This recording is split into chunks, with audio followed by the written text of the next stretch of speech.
Olá, família! Sou o pastor José Alves. Muito obrigado por você estar comigo. E eu te convido a permanecer comigo até o final dessa mensagem, até o final desse vídeo, porque vai falar muito ao teu coração. Amém? Aleluia. Vamos colocar de pé mais uma vez, para nós fazermos uma outra leitura da palavra de Deus. Eu tenho dado uma palavra sobre a nossa condenação, ela foi cancelada. E nós vamos falar sobre isso nessa noite. Romanos, capítulo 5, versículo 8 e 9. No início eu li aqui sobre Cristo morrer por nós, como foi a sua morte. O véu se rasgou de alto a baixo. Naquele dia, meio-dia já estava escuro, como se fosse meia-noite, né? Então, foi exatamente o que aconteceu, porque ali um justo tinha morrido, estava morrendo por causa dos pecadores que estavam aqui na terra. Todos acharam? Romanos 5, 8 e 9. Amém? Diz assim: mas Deus demonstra o seu amor por nós. Cristo morreu em nosso favor quando ainda éramos pecadores. Como agora fomos justificados por seu sangue, muito mais ainda por meio dele seremos salvos da ira de Deus. Amém?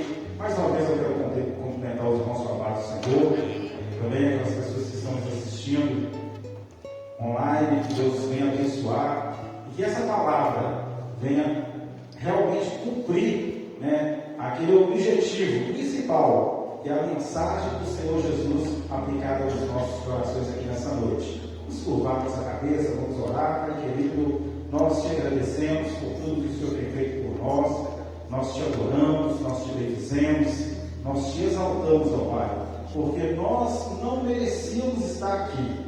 Ó Deus amado, na verdade, ó Pai, nós não merecemos nada daquilo que temos, mas o Senhor, a tua graça, a tua misericórdia, o teu amor nos alcançou, meu Deus.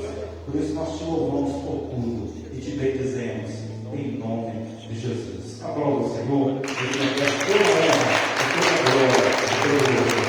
Vamos sentar, amém? Quando nós falamos de condenação, e é uma coisa interessante que muitas pessoas não conseguem entender. Já vi algumas pessoas questionar isso. Às vezes você chega na pessoa e fala para ela: olha, você precisa aceitar Jesus para ir para o céu. E aquela pessoa irritada fala para você: peraí, ué, como assim? Eu não faço nada de errado, eu não fumo, eu não bebo, eu nunca matei ninguém, eu sou bem casado, entendeu? E por que eu não vou para o céu? Porque eu não faço nada de errado. Como que Deus vai me lançar no inferno? Não existe isso, ele seria injusto. E eu não sei se já houve questionamento assim para você. Eu já vi pessoas questionando, pessoas já falaram isso comigo. E muitas das vezes algumas pessoas, por não ter entendimento, até travam. Mas e agora? Então eu quero trazer para você nessa noite exatamente sobre essa condenação. E eu quero exemplificar, trazendo figurativamente uma coisa que não tem nada a ver, mas para figurar, que as nossas mentes vão entender o que é esse sacrifício de Cristo Calvário. Quem é cruzeirense aqui? Levanta a mão.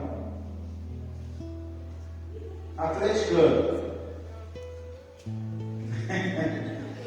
Americano. Ainda tem, está acabando. Está acabando. Então vamos lá. Vamos imaginar, aí eu quero a participação de vocês, porque eu entendo péssimo, se eu falar coisa errada aqui, o pessoal Daniel me ajuda aí, eu vou corrigir, beleza? Vamos lá. Cruzeiro e Atlético, rivais. Final de Campeonato Mineiro. Imagina, final de Campeonato Mineiro. Cruzeiro jogou péssimo todas as partidas, chegou lá com sorte. Isso acontece? Acontece. Chegou lá com sorte. O Atlético ganhou tudo, não teve nem um empate. Chegou lá no final. Aí está lá, Cruzeiro e Atlético. Isso acontece? Acontece. E aí, se o Atlético empatar 0-0, qualquer empate, tá, Atlético? A campanha dele foi boa, qualquer empate daí. Cruzeiro, se empatar, tá fora. Tá lá, finalzinho de segundo tempo, 0-0. Aí vai lá o atacante do Cruzeiro, qual o nome aí? Atacante do Cruzeiro, quem é? Hã? Bruno Rodrigues. Bruno Rodrigues pega a bola, muito de bola demais, mas pega a bola lá do zagueiro, vai levando, chuta tudo torto, mas o goleiro, qual é o nome do goleiro do Atlético? Ele não vou nem falar que eu vou conseguir. E aí, franca. Dá um frango lá e gol do Cruzeiro. Finalzinho. Aí acaba o jogo, Cruzeiro 1, Atlético 0. Vou perguntar para vocês, quem ganhou o jogo? Cruzeiro. Quem perdeu o jogo? Tá, agora eu vou perguntar diferente. Quem ganhou o jogo? Não foi o Bruno Rodrigues, não? Por que não? Ele fez o gol. Se ele não tivesse feito o gol, não tinha acontecido nada. Ele fez gol pelo. É um time. Ele fez gol pelo time. Gente, quem perdeu não foi o Atlético, foi o goleiro. Olha para não, o Atlético perdeu. O Atlético, isso é injustiça. Injustiça. Total injustiça. Eu não concordo, vocês concordam com isso? Irmãos, eu estou falando isso para vocês entenderem. Lá no início, lá na criação, quando Deus formou o homem, então o homem desobedeceu a Deus, desobedeceu ao Senhor. E lá naquele momento, a partir dali para frente, todos os homens se envolveram com aquele pecado. Todos. Que injustiça! É o grupo que perdeu. Não teve jeito. É o grupo. Quando o Cruzeiro ganhou, tinha uns reservas lá que não jogou um joguinho, nada. Nem entrou no campo, estava só sentado. Ganharam a partida. Mas lá no Atlético teve gente lá que suou a camisa e foi o melhor campanha. Mas perderam. Da mesma forma ocorreu, e aí eu estou só fazendo uma figurativa para que nós entendamos o porquê que nós fomos condenados, porque a humanidade foi condenada. Por causa do pecado de um homem, todos pecaram. E aí nós entramos em Romanos, no capítulo 5, onde começa a falar exatamente sobre essa situação do homem pecador. O homem que nós somos pecadores. E o interessante é que Paulo ele vai falando assim, de uma forma tão clara, e no capítulo 5, versículo 14, ele fala, olha, Abraão não cometeu os mesmos pecados de Adão, mas a condenação veio sobre ele. E aí eu pergunto, Adão morreu? Adão morreu? Morreu. Abraão morreu? Mas Abraão não cometeu os mesmos pecados. Injustiça. Como assim? Davi, um homem segundo o coração de Deus, morreu? Morreu. Davi, Daniel, lá na cova dos leões, morreu? Não morreu na cova dos leões. Ele foi livre, mas ele morreu? Morreu. Sadraque, Mesaque e Abednego, lá na fornalha de fogareiro, morreram? Foram livres, não morreram, mas eles morreram? Morreram de outra coisa, mas não foi daquilo. Mas eles morreram. Então como explicar isso? Que situação? É porque lá quando Adão pecou, o primeiro homem, existia algo chamado vida eterna, que naquele momento foi cortada.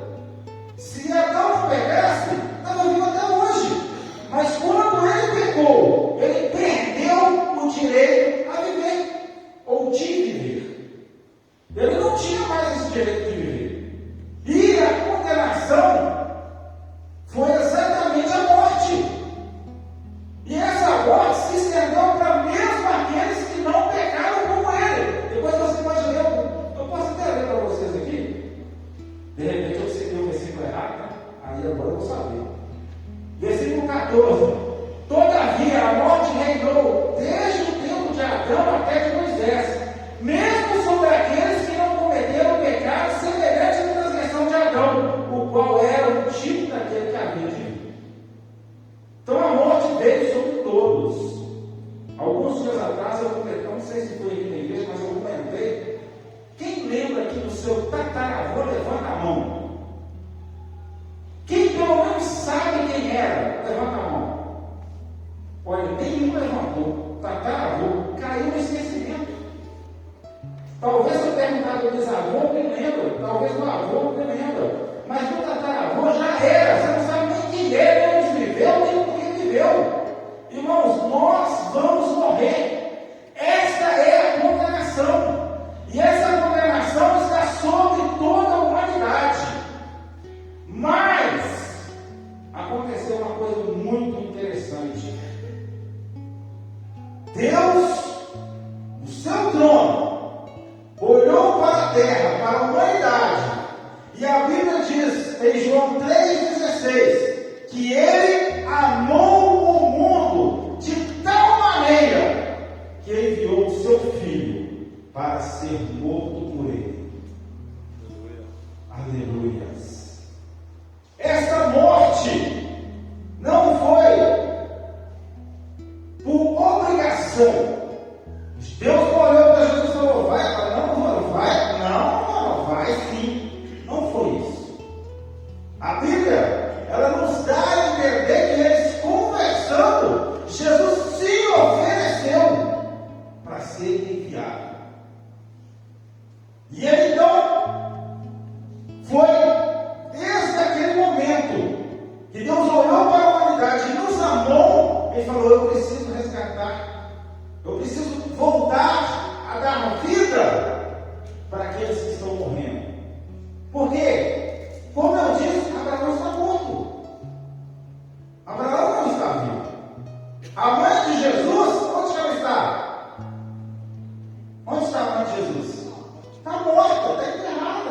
Na verdade, ela não tem mais nada, ela sumiu. Está no meio da terra. Todos que morreram estão enterrados, sumiram, desapareceram.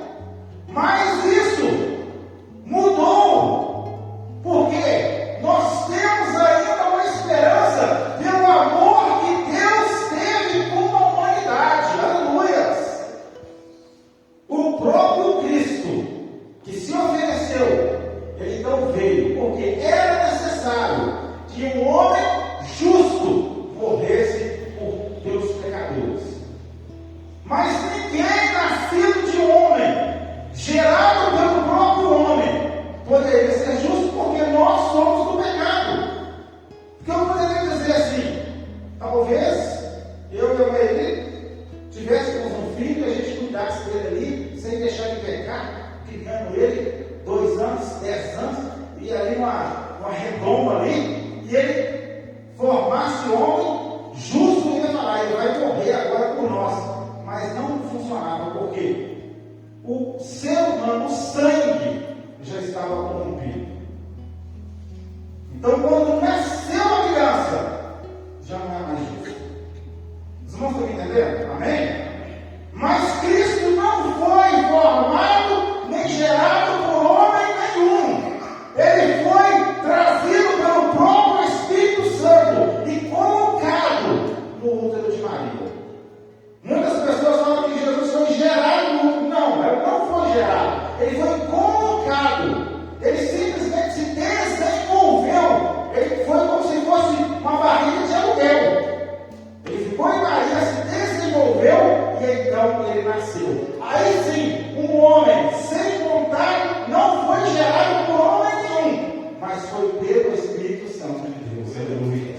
Ele agora, homem justo, que agora iria tirar ou retirar o pecado do mundo. Eis o Cordeiro de Deus que tira o pecado do mundo. Aleluia. Você já imaginou isso? Esse Jesus, sendo Deus, se fez homem porque Ele nos amou. E o pior não foi se tornar homem. O pior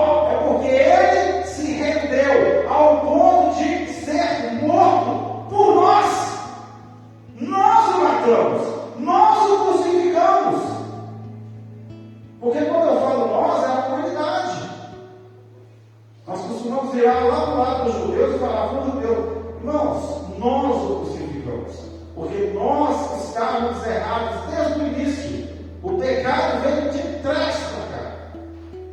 Mas agora não, ele se humilhou.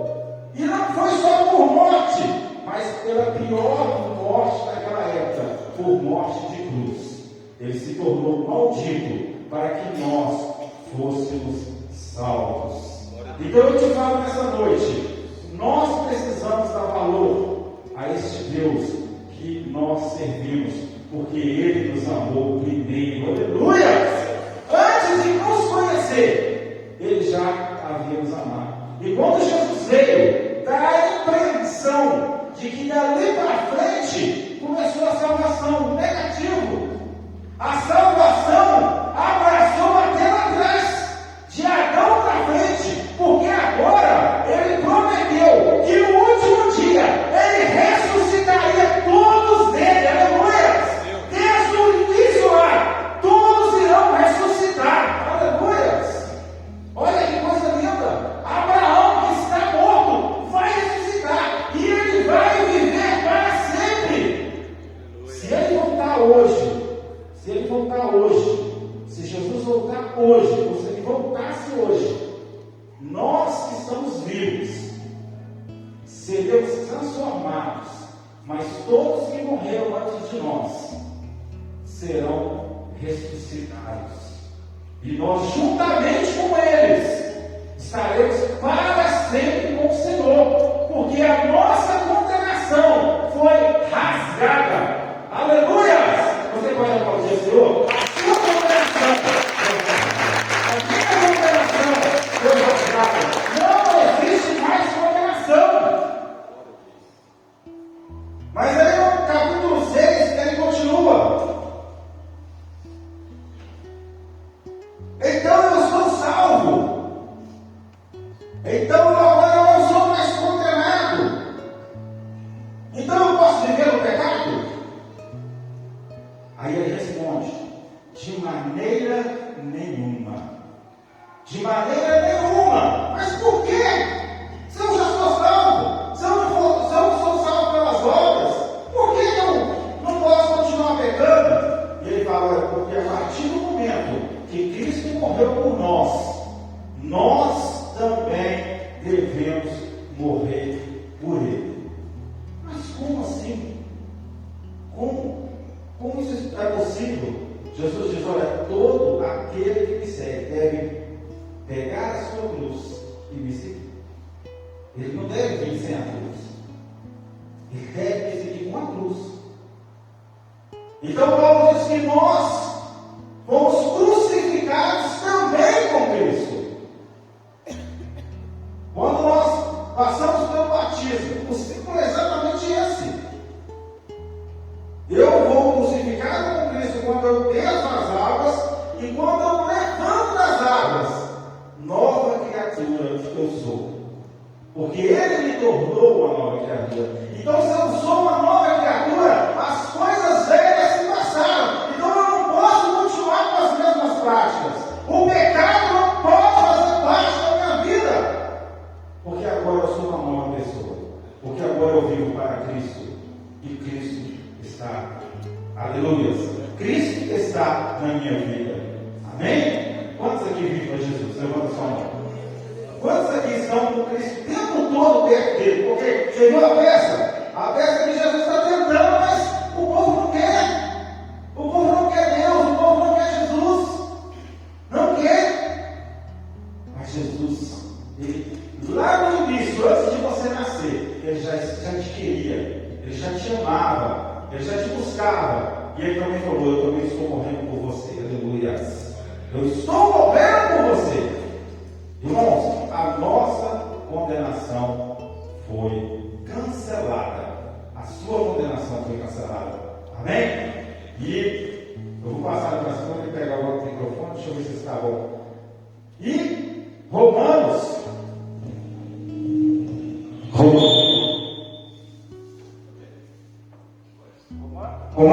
no capítulo Romanos no capítulo 8 diz: portanto, agora nem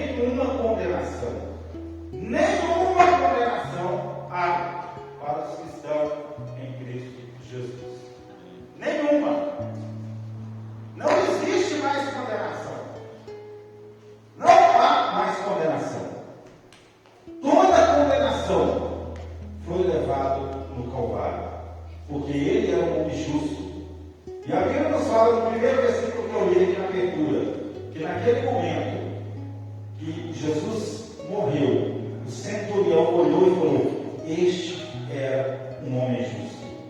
Um homem justo que morreu sem precisar, sem necessidade, porque ele não tinha pecado. Mas Jesus sabia que ele tinha necessidade de morrer, porque se ele não morresse, nós não estaríamos aqui nessa noite. Se ele não morresse, você iria morrer, eu iria morrer, e a gente não ia mais ressuscitar, porque nós seríamos condenados para sempre. Para sempre. Amém? Vamos ficar de pé, em nome de Jesus. Vamos falar com Deus. Vou colocar o microfone aqui, porque está ruim. Aleluia. Agora ficou bom. Aleluia. Eu quero te convidar a você refletir nessa palavra. O que eu tenho feito para Jesus? O que eu tenho feito? Porque eu tenho certeza que Ele tem feito muito por mim. Porque a palavra de Deus nos diz o seguinte: talvez eu ouse entregar o meu filho para morrer por uma pessoa justa. Mas entregar o meu filho para morrer por alguém que é injusto, isso não é concebível para as nossas mentes. Mas Deus entregou o seu filho por nós, que não éramos justos, infiéis, pecadores. Então Ele fez isso por nós. Então nós devemos amar Ele de todo o nosso coração. E eu digo mais, quando eu falei aqui que se você lembra do seu tataravô e você não lembra, eu quero te dizer que a nossa geração vai passar, vai cair no esquecimento. Nós vamos morrer. Mas para Jesus, você não está morto, porque Ele te resgatou com o sangue dele. Aleluia! Ele te resgatou. Aleluia! Então para Ele, você continua vivo. Da mesma forma que nós lembramos de Abraão, Deus lembrará de nós até o dia que Jesus voltar para buscar a sua igreja. Amém? Eu quero que você feche seus olhos, abaixe a sua cabeça. Eu quero que você ore ao Senhor. Você que está na sua casa nos assistindo, que você agora clame ao Senhor. Busque o Senhor de todo o seu coração. Fala com Ele: Senhor, eu estou aqui para agradecer ao Senhor, para te exaltar, para te adorar, porque o Senhor é digno de toda honra, de toda glória e louvor. Porque o Senhor se fez carne por nós, porque o Senhor se entregou por nós, porque o Senhor morreu em nosso lugar. É nós que deveríamos estar lá, mas o Senhor morreu em nosso lugar para que nós fôssemos salvos. Fala com o Senhor nessa noite, agradece a Ele, entrega a sua vida a Ele. Pai querido, nós te louvamos, nós te adoramos, ó Pai, por tudo que o Senhor tem feito nas nossas vidas. Eu louvo ao Senhor, porque o Senhor tem nos abençoado de uma forma sobrenatural. Eu louvo ao Senhor, porque tudo, ó Pai, está nas tuas mãos. Meu Deus, eu te agradeço pelo amor que o Senhor nos alcançou, ó Pai. Meu Deus, eu louvo ao Senhor, porque o Senhor enviou o teu Filho para que nós fôssemos salvos. A condenação que estava sobre nós foi cancelada, ó Pai. Não existe mais. E por isso, ó Pai, nós vencemos. Nós estamos aqui, ó Deus amado, alegres, ó Pai, porque o que nos espera é a glória do Senhor, é o reino do Senhor. Estaremos para o Senhor para sempre, juntamente contigo, ó Pai, para te adorar. Meu Deus, nós louvamos ao Senhor por tudo, ó Pai, porque mesmo se nós quiséssemos, por nós mesmos, nós não conseguiríamos, ó Pai, estar aqui nessa noite, mas a tua graça está conosco. Nós te louvamos por tudo, em nome de Jesus. A glória ao Senhor. Toda a glória pertence ao nome do Senhor. Podemos sentar. Obrigado por você ter permanecido comigo até o final dessa mensagem. E eu creio que ela vai falar profundamente ao teu coração. Muito obrigado por ter permanecido. Compartilhe essa mensagem. Envie ela para os seus amigos. Dê o seu like. É muito importante. Até a próxima mensagem. Deus te abençoe. Muito obrigado.